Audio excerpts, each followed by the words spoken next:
Good afternoon to Andrew Gordon-Brown, new headmaster at Kingswood, Bath. And technology hasn't beaten us. We are the winners this afternoon. Well, Antonio, thanks so much for having me. Wow, that was a fairly stressful last 10 minutes trying to. I could hear you this end, but was powerless to try and connect. No, I think that's half the trouble. The nation was hearing me, which is what they don't need at all. Andrew, you've recently joined Kingswood. I just was interested to hear a little more about what led you down this pathway. I know you came from Truro School where you were head, but initially, what drew you to teaching and then headship? Yeah, I mean I've been asked that question loads of times, Antonio. I mean, my first career was in banking and finance, so I had about a dozen years in banking and finance, and then I guess saw the light. I sometimes say I got a proper job. I left JP Morgan and I went across to Radley to teach economics and coach rowing, and the kind of rest is history, really. Fantastic. But I guess I was just motivated to do a job that I thought mattered a bit more. I mean, there's a bit of an idealist in me for sure, and I was definitely attracted. Initially, in the first instance, to a place where I could go and having spent so much of my own younger years in a rowing boat, I was keen to give something back. Absolutely. And share some of what I'd learned. And then I guess arriving at a school, I just found the whole setting and then the kind of rhythm of busy term school life really suited me. Sure. And I haven't looked back, really. Oh, fantastic. And Kingswood is ideally placed as it is, so near to Bath, with all that has to offer in culture and sport and architecture. You've also got the most incredible rural setting. Do you attract pupils from a wide radius, or do they tend to all live quite nearby? Yeah, I mean, great question. I mean, first to say, I'm loving being in Bath. You can see why it's popular. It is a great little city. It's got so much to offer. The short answer is yes. I mean, we've got about 200 boarders at Kingswood. That's of a school, a senior school of 800. So kind of a day school, but with a very significant boarding bolt-on. So from that point of view, we get boys and girls from all four corners of the globe. But the day kids locally actually come from quite far afield. Obviously from Bath and surrounds, as you'd expect. But increasingly, we've been putting on bus runs from the kind of further flung reaches to get boys and girls into school. So yeah, I mean, I think I've inherited. Good mixture. It's a mixture, and I guess I've inherited a school that's thriving really, and so over recent years the school has continued to grow a bit. We've become kind of better known. Absolutely. Yeah, fantastic. Yeah. And Andrew, in your view, do you think children and young adults are encouraged nowadays to make mistakes and learn from them? Yeah, probably not enough. In fact, I was just chatting to my deputy head this morning, and he grew up in Kenya, and I grew up in South Africa. And it's probably fair to say, as boys growing up in those countries, you spend most of your time outdoors climbing trees, probably with an air gun, and genuinely making mistakes. And I love the kind of acronym FAIL, which stands for the first attempt in learning. And I don't think we do enough of that, actually. No. I think my personal view is, life's meant to be challenging, and it's really through confronting the difficulties, the challenges that young people face, and indeed that we face as adults, that you grow. Yeah, no, I think that's absolutely right.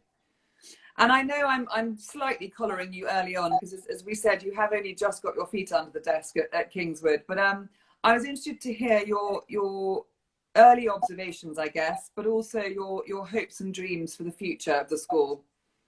Yeah, one of the real privileges I had was last year, the year before I joined, my youngest daughter, Emily, was, she boarded at Kingswood because we knew we were coming. Yeah. So she came a year ahead. So last year, actually, I had a real privilege of being the incoming headmaster. but being able to see the school through the eyes of a parent. Yeah. And she was so busy and so happy, I would sort of summarize it. And I got this sense of, what I'd hoped to get was a school of real kind of breadth and balance and well-being. And I having arrived here now, even in these kind of strange times, I can see that those are real features of the school. And, I guess fundamentally as a head, you want to be able to inherit the school and then pass it on. Sure. In a slightly better place than you found it. And actually, I think Kingswood's probably been hiding its light under a bushel a bit more than it should. And certainly I would think that for the sort of parent who's looking for a broad and balanced education for their son or daughter, then I'd like us to be, the first choice in Bath. Yeah. Well, that's a good goal to have, isn't it? Absolutely, yeah. There's lots of competition. Yeah, no, exactly. But that's often a good thing, isn't it? It means that everyone raises the bar. Yeah, and actually, one of the things I've noticed in Bath, I mean, I've got to know the heads of the other independent and indeed state schools recently, and it's quite a thriving, prosperous market generally. Yeah. And all the independent schools have grown a bit in recent years. So hopefully there's a kind of niche and a space for everyone. Absolutely. And I think it's really good that parents have choice, actually. Yeah. So, and presumably you get lots of families. I mean, you offer a full education from the early years right the way through. So I guess that is going to attract families that want to invest in a school for all their children for the period of time that they need to. Yeah, I mean, absolutely. I must say one of the things that's been just a kind of runaway success is about 18 months ago, we opened The Garden, which was a new nursery as part of the prep school build.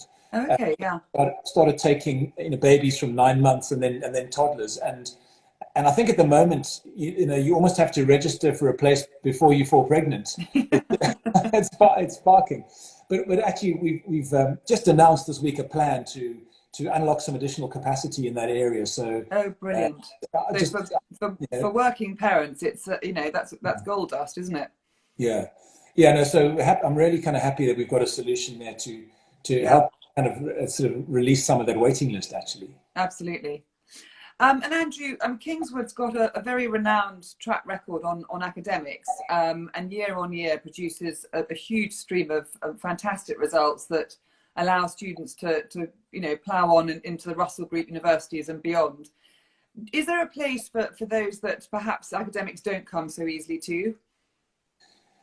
Definitely. Actually, I think Kingswood's probably more inclusive than people might realise.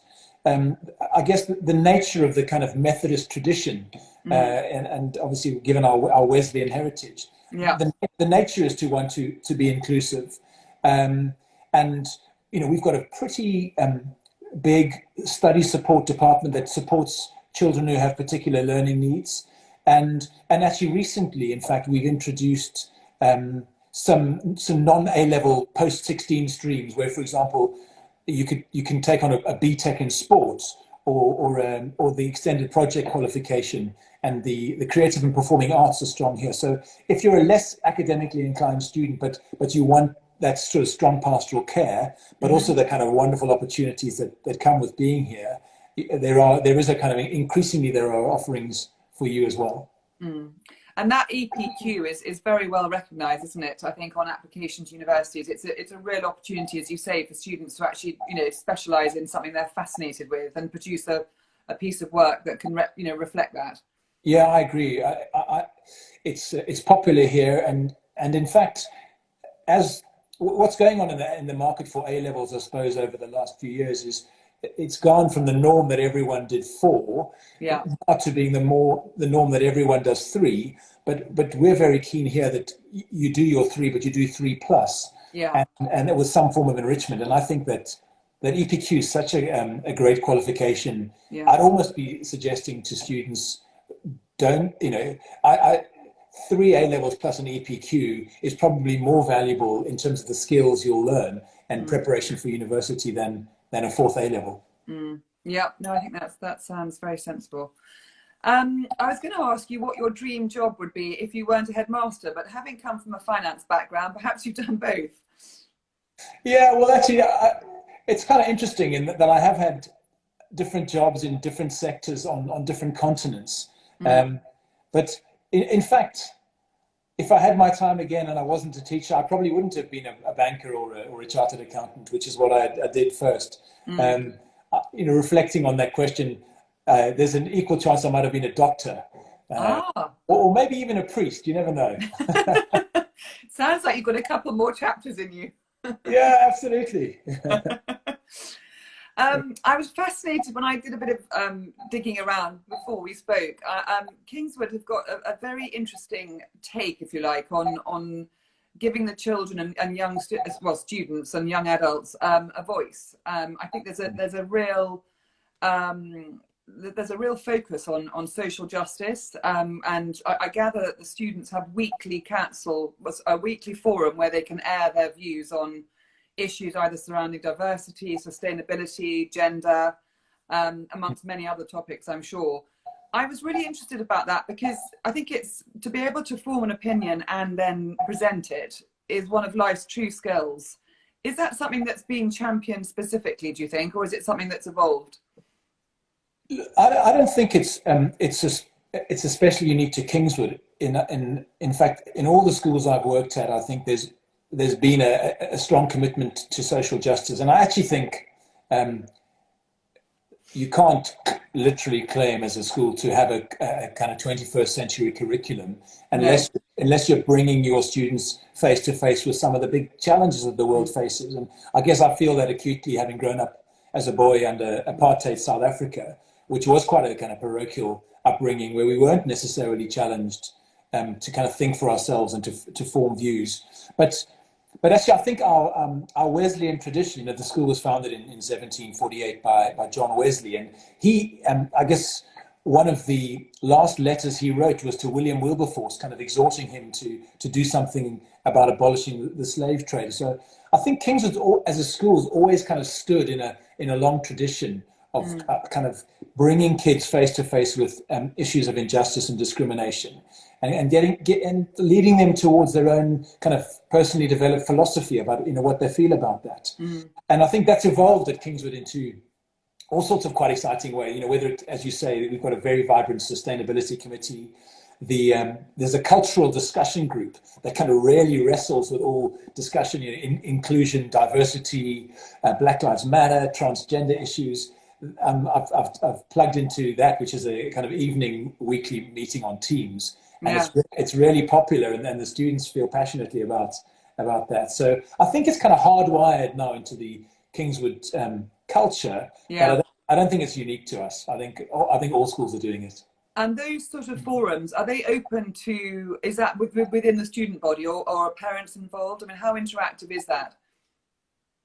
That's a good question, actually. I mean, most of the students who get involved in the evenings are getting involved from home. So I guess there would be nothing to stop parents from getting involved. We do run what we call kind of parents' pastoral evenings, and we're planning some more of those for next term. I mean, I think growing up as a teenager today has its challenges, and I think we find it as challenges at school. I know parents find. I'm the father of 3 teenagers myself, and I sometimes feel like I need a bit of help in my own parenting. Absolutely. But I think it's important, and we do. We've just introduced to all of our parents a product called Teen Tips. So every Kingswood parent has a login to a whole raft of really kind of carefully curated resources on kind of teenage life. And so hopefully parents will find that useful, and in those parents' pastoral evenings, we can talk to them about different topics. Absolutely. Gosh, that must be a vital handbook. I think there are lots of people watching this slightly wishing to subscribe to that.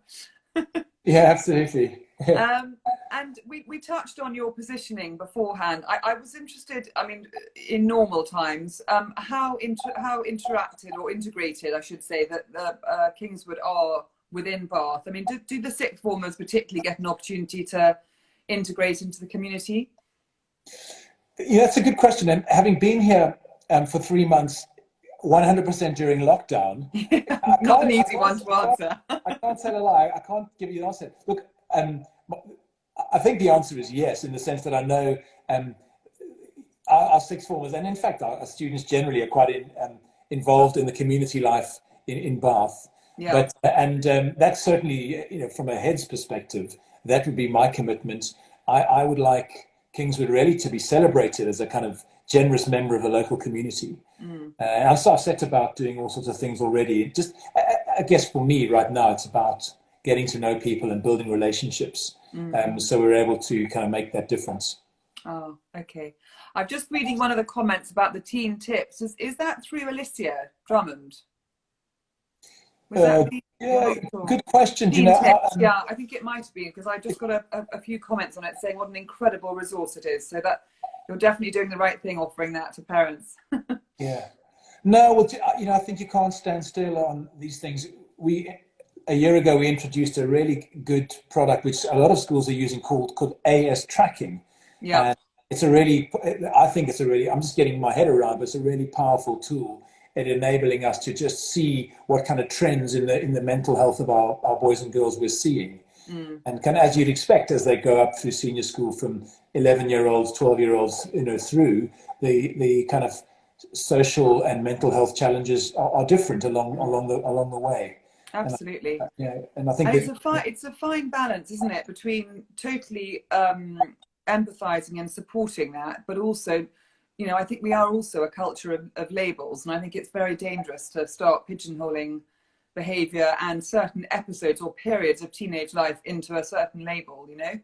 Yeah, I agree. I mean, one of the nice things about AS tracking is, you know, for example, when you're a 15 or 16-year-old teenager, you know, hormones are raging, and boys and girls are acutely self-conscious. That's what being a teenager is, and you don't have to put a label on it. It's just, you know, it's kind of growing up. Absolutely. But it affects different kids differently. And what we're seeing actually in lockdown is, because our pupils are kind of confined to their learning zones, we're definitely seeing a kind of increase in what we call kind of hypervigilance, where teenagers are acute. You know, you're kind of stuck in a learning zone with the same people all day, and you're trying to work out your pecking order in the peer group and managing your behavior and making sure that, you know, your the kind of persona that you want is being portrayed, and I think so. It's about those tools effectively give us some kind of data points behind the scenes to then go in and intervene gently. Absolutely, because it's an intense time, isn't it? It's like, you know, putting them all into a conical flask and putting a Bunsen burner under it. It's super intense right now. Yeah. So, you know, good and bad, because there are lots of benefits to that, I suppose, as far as sort of bonding and friendships and other things go. Yeah, no, absolutely. And it's just, you know, in a sense, it's about, we're trying our best to be kind of creative as well, and thinking, what changes do we need to be making, properly risk assess, that keep everyone safe, but that just kind of introduce a bit of variety to school life. Absolutely. Yeah. Absolutely. No, for sure. And Andrew, what characteristic or interest might about you do people perhaps not know? What might surprise your fellow staff or pupils? I don't know. Well, because I haven't yet. This is crazy as a new headmaster, but I haven't yet actually stood in front of a hall full of students to give a chapel assembly or to give a kind of weekly whole school headmasters assembly. So all the boys and girls, I mean, they see me out and about in the corridors, but in terms of hearing from me, they see me on a screen, and probably what they don't know and haven't heard is just how much I like singing. Oh, okay. So when I get into chapel, I'm going to be leading the congregational singing with gusto, I think. Absolutely, you're going to be held to that now. And obviously, well, I say obviously, originally from South Africa, which I think we can still slightly hear in your wonderful accent. Do you think that Kingswood champions sort of an international student base? Do you have, and also that, if so, do you think an English education is still something that people want to be offered? I'd say more than ever, Antonia, actually. I think one of the things across the independent sector, which we completely underestimated, is when lockdown 1 happened back in March, when we all looked forward to schools thinking, okay, who's going to turn up in September? we were kind of excessively prudent, worried that the boarders from abroad wouldn't come. Yeah. And that simply didn't happen, actually. And I think, I was a state school educated boy in South Africa. I've ended up working in the independent sector in a number of different schools now. And I'm really impressed with the overall product that the independent sector offers. And I think it resonates in the UK, and I think it resonates abroad. And I don't see that changing, actually. No. And actually, as you say, if anything, lockdowns brought that into sharp focus, hasn't it? Yeah, no, absolutely. I mean, sadly, I think if anything, it's kind of amplified the divide between the kind of average independent school and the average state school, without kind of caricaturing anything. Yeah. But I think we're seeing record registrations at Kingswood this year, and that's kind of wonderful as a new head to join that sort of thriving community. And I think part of it is because parents are saying, well, now might be a good time to make sure we invest and make those sacrifices for our children. Absolutely. And on a slightly lighter note, as we do head first towards Christmas, which it sounds as if it'll be a different Christmas, but exciting nonetheless. What sort of fun festivities have you got planned? Have you Christmas tree up and decorated? We do absolutely. And in fact, I did a little fun video blog with Mark Breary, who's our wonderful head of the prep school. Yeah. And I thought we would try and outdo each other on Christmas festivities between the prep and the senior. And I quickly realised I was completely outgunned. He might have more pupils who are willing to play ball as well, I suspect. Well, exactly. And his pièce de résistance was he said, well, Mr. Gordon Brown, Father Christmas is coming to visit the prep school. At which point I was like, okay, turn the video. I'm out. But yeah, so we've actually congregational singing and chapel are big things in the life of Kingswood. So we've had quite fun planning a kind of virtual carol service. Lovely. Wondering how people are going to sing behind their masks and things like that. No, absolutely. Well, Andrew, thank you for your time today and for your perseverance with our technical hitch to start with. Can we prevail on you to have a chat again in a year or so once you've spent a bit more time there? Yeah, with Antonia, it's been a real pleasure. Thanks for the opportunity. I hope that was useful. And call me back at any time, and I'll let you know how I'm getting on. Fantastic. You're a star. Thanks so much. Take care. Thanks,